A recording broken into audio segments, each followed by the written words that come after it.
Capítulo 104. Rajem permaneceu sentado em seu trono o dia todo, acordou ao raiar do dia após sua conversa com Lodira e sua promessa de pagar seu dote. Uma hora depois, mensageiros corriam para todas as casas nobres da cidade que ainda tinham filhos elegíveis, de modo que o príncipe estava tão convencido de sua inocência que pagaria pessoalmente seu dote. De lá, os pássaros foram enviados para alertar cidades amigas sobre o mesmo. No terceiro dia, ele expandiu sua lista até mesmo para os novos ricos, como os principais oficiais da companhia de escravos de Lurgin e outros que enriqueceram na guerra. Certamente a chance de ascender a um título de nobreza e a promessa de um dote de um príncipe seriam suficientes para atrair um pretendente para ela? Ou assim esperava o príncipe Rajem. Então, em seu trono ele permaneceu, cuidando dos negócios do governo, perguntando sobre o andamento da investigação, praticamente implorando por notícias. E ainda assim, nenhum pássaro voou com uma oferta, nenhum interessado enviou uma carta. Até o quinto dia, um mensageiro em tons terrosos entrou e se ajoelhou diante do trono. Os olhares da corte se voltaram para a figura solitária de chapéu redondo e grosso e leggings formais que marcavam a moda do norte. Seus cabelos ruivos e o rosto levemente coberto de espinhas revelavam que ele ainda era excepcionalmente jovem, e, no entanto, ele se portava com a dignidade nascida da prática. Assim que lhe foi permitido, a voz rouca de um menino entrando na idade adulta quebrou o silêncio. Eu, Maril, terceiro filho do Marquês Leão de Rohan, trago uma mensagem do Conde Antor Valoisin, pai de Lodira, a respeito da série de eventos infelizes. O príncipe aceitará as palavras de seu aliado? O príncipe Rajem estalou os dedos, apontou para um guarda e gesticulou para o garoto. Ele não ousou falar. Inseguro de que conseguiria manter a dignidade na voz, o guarda se aproximou, alabarda na mão, e o mensageiro enfiou a mão numa bolsa de couro ao seu lado e tirou uma carta, estendeu-a ao guarda, que por sua vez a entregou ao príncipe. Rajem rompeu o lacre, a cera estalou com um leve ruído e ele desdobrou o documento tríptico para ler o conteúdo, na caligrafia fluida do norte, tão formal quanto o discurso obviamente ensaiado do rapaz. Ele leu suas piores preocupações. Entendo, o príncipe Rajem declarou formalmente. Você ficará aqui uma noite como nosso hóspede e partirá pela manhã. A corte lotada de nobres, grandes e pequenos, não levantou objeções, e seu olhar severo não tolerava argumentos. Cuide do jovem, providencie-lhe acomodações adequadas à sua posição, e o mesmo para o cocheiro que o trouxe aqui. Rajem então se levantou lentamente do trono. Estou encerrando o dia, afirmou com igual determinação e não esperou que uma escolta o seguisse ao deixar o grande salão. Lodira mal se aventurava a sair do quarto em que estava hospedada, enquanto o príncipe Rajem não a visitava. Era um confinamento mais ou menos informal, do qual ela não saía, a menos que fosse improvável que visse alguém. As curiosas gêmeas meio-elfas voltavam regularmente para lhe dar comida e vinho, todos bons, além de ajudá-la com as trocas de roupa. Mas elas não deram detalhes, e ela não teve coragem de perguntar. A bela condessa estava, pela primeira vez na vida, verdadeiramente sozinha, e desprezava isso. Às vezes, ela simplesmente se deitava na cama e chorava no travesseiro, sentindo-se culpada por suas lágrimas serem mais por si mesma do que pelos mortos, mas incapaz de contê-las ou mudar sua causa. Os lençóis e roupas de seda macia poderiam muito bem ser uma cama de palha e um pano de saco grosseiro. Depois de quase uma semana, ela leu todos os livros do quarto no terceiro dia e, no quarto, pediu ao menos para as gêmeas: tragam-me algo diferente para ler, mal aguento. As gêmeas trocaram olhares silenciosos e duvidosos, mas trouxeram-lhe vários volumes de livros. Então ela se deitou na cama, esticada de costas, com um livro pairando sobre seus adoráveis olhos castanhos. Escapar para as fantasias dentro das páginas macias tornou-se seu único alívio, e o tempo entre os livros tornou-se minutos de pavor. Meu pai já recebeu a carta do príncipe? Quanto o príncipe ofereceu pelo meu dote? As pessoas ainda acham que eu seria capaz de fazer algo assim? A última pergunta, pelo menos, foi fútil, e ela bufou com desdém quase imediatamente. Ela sabia a resposta. Sim, claro que podem. Não importa o quão ridículo seja, sou retratada como uma prostituta sem vergonha que traiu o marido abertamente, então é claro que sou capaz de destruir uma casa inteira e dormir no sangue dele a noite toda. faz todo o sentido. O pensamento era venenoso em seu sarcasmo, tanto que quase a envenenou ao pensar nisso. Mas ela sabia muito bem que era fácil acreditar no pior sobre alguém, e muito divertido quando se tratava de fofocas. A essa altura, os boatos provavelmente já me prenderam a todo tipo de coisas terríveis. Seus pequenos dedos pálidos se fecharam em punhos de fúria ao lado do corpo. Ela cerrou os dentes com força e lágrimas de frustração correram pelo rosto e mancharam o travesseiro. Provavelmente me culparam por tudo, desde a morte do meu marido até o nascimento do Império Tlaumo. Ela resmungou em seus pensamentos íntimos e olhou pela janela, amaldiçoando a cidade que carregava Billy por onde quer que seu nome fosse pronunciado. Não é justo. Não é justo. Ela queria gritar, não importa. A voz fria e severa do pai ecoou em sua mente logo depois. O velho bastardo severo e presunçoso mal lhe dirigiu uma palavra gentil em toda a sua vida. De um jeito masoquista, ela saboreou o que sem dúvida seria uma infâmia vergonhosa para ele. Ele vai se contorcer e negar, pelo menos a verdade. Mas pelo menos aquele bastardo vai se lembrar que eu existo e vai se arrepender de ter me feito de boba. Uma batida na porta fez enxugar os olhos e se sentar. Entre, disse ela com toda a dignidade que conseguiu reunir. Será que eu consigo mandar alguém embora? Questionou-se. O príncipe Rajen entrou no quarto o mais silenciosamente possível, fechou a porta delicadamente, seu rosto estava tenso, seus olhos vermelhos, seu cabelo obviamente tinha sido penteado recentemente, ele se agachou ao lado dela, segurando suas mãos. Então, o que acontece agora? Ela perguntou com os lábios trêmulos, que ela fez o possível para conter. Ele segurou a carta entre dedos trêmulos, e ela a pegou com dedos delicados que tremiam tanto quanto os dele. Ela o encarou, buscando força em seus olhos antes de abrir o pergaminho bege e lê-lo. Quando terminou, deixou-o cair das mãos e o deixou flutuar como uma folha em um dia sem vento, até o chão. Então meu pai bastardo quer que eu volte para casa. Ela pronunciou as palavras com suprema amargura. Talvez quer seja a palavra errada, mas ele está me ordenando para casa, não é? Perguntou retoricamente. Então o príncipe não respondeu. Ela se sentou na cama e passou os braços em volta da nuca de Rajen. Depois o puxou para o colo e encostou a bochecha no alto da testa dele. Você tentou encontrar alguém, mas não conseguiu. Ela não perguntou. Foi uma simples constatação que a tocou profundamente. Eu tentei. Enviei pássaros para todos os lugares, mensageiros por toda a cidade, até mesmo para plebeus ricos.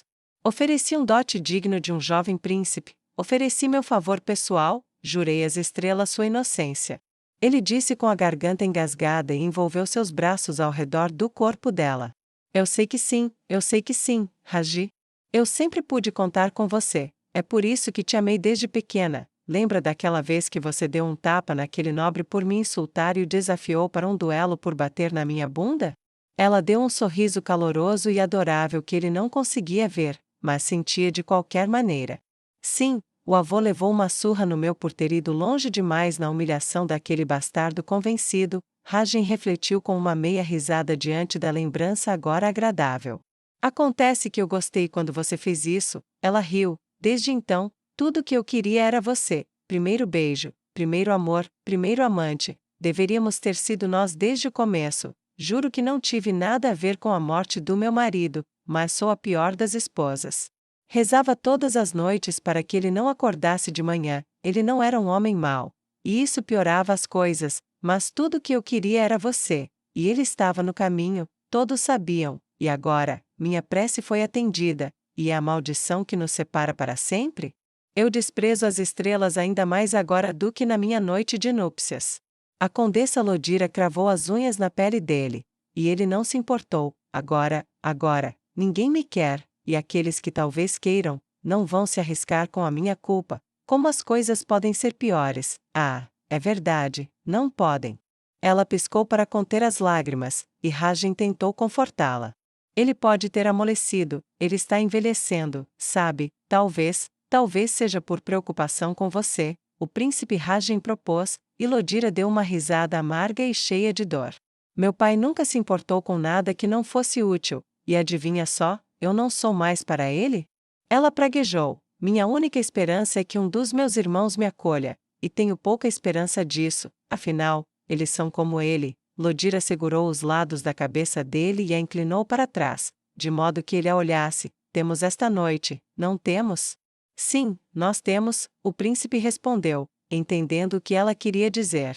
Então, se isso é um adeus, que seja um que eu me lembre pelo resto da minha vida, afinal, esta pode ser minha última noite feliz, ela sussurrou com urgência e baixou os lábios até os dele. Nas próximas horas, até que adormecessem juntos, ela não pensou em mais nada além do calor que ele lhe trazia, e guardou na memória o que tinha certeza de que seria sua última noite feliz, para que pudesse guardá-la consigo até qualquer fim infeliz que as estrelas lhe trouxessem. Durante 5 dias, comeram, dormiram e cavalgaram, e durante esse tempo não encontraram ninguém. Os gritos das águias às vezes cortavam o céu, os uivos dos lobos comuns cortavam a noite, o som dos veados comuns em sua longa corrida saltitante, saltando de um lugar para outro em sua busca incessante por comida e água, era como se estivessem sozinhas no mundo, em uma jornada para lugar nenhum. Na segunda noite, com a chama crepitante ainda acesa, Sobela estendeu seu saco de dormir perto do de Nua, eliminando a distância entre elas, e perguntou o inesperado: Posso pegar seu colo emprestado, Nua? A pergunta não foi feita com hesitação, o que não era nenhuma surpresa, já que a natureza ousada de Sobela nunca era tão evidente quanto em suas expressões físicas. Se isso te deixa mais confortável, sim, Nua respondeu, e sentou-se contra o tronco. Eu posso dormir sentada quando precisar. Sobela se aproximou lentamente, seus olhos vermelhos e brilhantes iluminados na escuridão enquanto se aproximava um pouco mais, ergueu-se pelos cotovelos e depois se abaixou, apoiando a cabeça nas coxas musculosas de Nua. Ela estava fechando os olhos quando disse, um pouco mais alto que as chamas crepitantes: Ei, Nua? Sim? Perguntou Nua, cobrindo a boca com um bocejo. Muito obrigada. Ela bocejou um momento depois e adormeceu, enquanto Nua, mal percebendo suas próprias ações, pousou a mão na testa escura de sua companheira e a acariciou por horas até que ela também adormeceu. Com isso, a rotina normal começou. Sobela começou a ajudar mais na montagem do acampamento, enquanto aprendia com Nua sobre o posicionamento correto do local, desde evitar trilhas de caça até tudo o mais necessário para acampar com segurança na estrada aberta. Por um tempo, isso as fez esquecer a natureza da jornada, até que o segundo ponto de referência apareceu no horizonte. Sobela enfiou a mão na bolsa novamente, tirou o apito fúnebre e o soprou para anunciar a chegada delas. Nua vestiu o pano branco que a identificava como parte do tributo, puxando para baixo com fúria ardendo em seus olhos, tocou o cabo de osso de sua faca e olhou fixamente como aço à sua frente enquanto a cidade crescia conforme eles se aproximavam.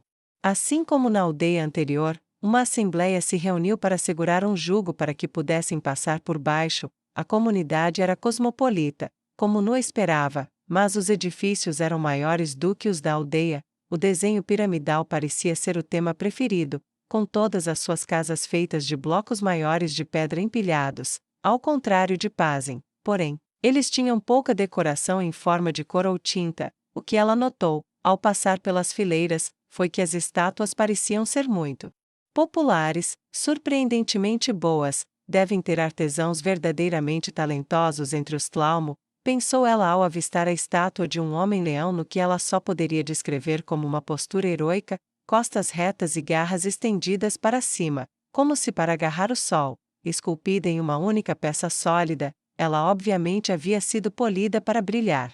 Revestida com algum tipo de resina que capturava a luz, mantendo-a limpa e clara. Nua mal notou o jugo, passando pela linha dupla, enquanto no final dela, uma fêmea de Enama esperava, curvada parcialmente para a frente. Ela emitia um gemido fraco que não era exatamente um cachorro, nem nada além disso. Sua pelagem malhada estava imaculada, e suas orelhas se contraíam como se estivessem vigilantes. Bem-vindos ao silêncio. Ela deu um meio rosnado, meio riso, e uma reverência que era claramente de escárnio. Enquanto estiver aqui, o tributo está proibido de sair de seus aposentos. Vocês, como escolta, têm permissão para sair e comprar os suprimentos necessários para a próxima etapa da jornada. Entendo. Nua olhou para os homens-fera, todos bem alimentados, sem exceção, e limpos. Essa foi outra coisa que ela notou. Assim como na vila anterior, as ruas estavam limpas e até mesmo as tubulações de esgoto estavam vazias, como se tivessem acabado de ser cavadas. Além de onde estava, ela viu outros homens-fera em seus negócios, mercadores vendendo diversos produtos. Havia pouca roupa e nenhuma necessidade, mas parecia que os estilos para suas peles eram muito comuns. Muitos usavam adornos que pendiam da pele, principalmente aqueles que, aos seus olhos, pareciam ser femininos. Sua curiosidade foi despertada em uma chama crepitante. Posso fazer isso, mas antes disso, pelo que entendi, há algum ritual que devemos realizar para o tributo? Os grandes olhos escuros da mulher hiena se arregalaram um pouco com a referência casual de nua, mas ela se recuperou rapidamente. Sim, isso será esta noite, pouco antes do festival começar. Vocês não têm permissão para sair depois que ele começar. Seus dentes morderam com força a última frase, como se quisessem enfatizar a natureza do aviso. Nua inclinou a cabeça e sentiu sob ela apertar seu abraço com mais força. Entendo, leve-nos até nossa residência, Nua disse com uma voz assustadoramente monótona, sem tirar os olhos do negro que a encarava. Sigam, a mulher hiena murmurou e, sem chamar outra em seu lugar, ela conduziu a dupla montada até uma grande construção idêntica à que havia na vila anterior. Ao chegarem à entrada, Nua desmontou com a mesma suavidade de quem estava prestes a entrar em sua própria casa. Então, erguendo os braços, sob ela se inclinou e permitiu que Nua a ajudasse a descer também. As mãos poderosas de sua escolta eram reconfortantes, enquanto dedos de aço pressionavam sua cintura com o toque mais suave, com as mãos nos ombros de Nua. Ela deslizou facilmente para o chão. Ela não disse nada enquanto conduzia o cavalo para dentro, e embora Nua estivesse prestes a segui-la, sentiu os olhos da mulher hiena às suas costas e a tensão da necessidade de falar. Virando-se para encará-la, a mulher hiena obedeceu. Eu não vou te comer hoje, né, carne?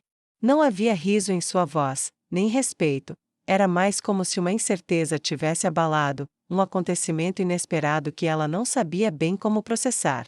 Não, você não vai, Nua respondeu sucintamente. Você acha que somos covardes e carne, mas isso são apenas velhos hábitos, maus hábitos, de ambos os lados da fronteira. Mas as coisas mudam, mulher fera, as coisas mudam, heróis ascendem, impérios caem. E nada neste mundo escapará das garras da morte, exceto o que o Deus da morte permitir. Ela fechou a mão em um punho que estalou os nós dos dedos. Eu participarei da sua cerimônia, seguirei seus costumes obrigatórios, mas não espere-a.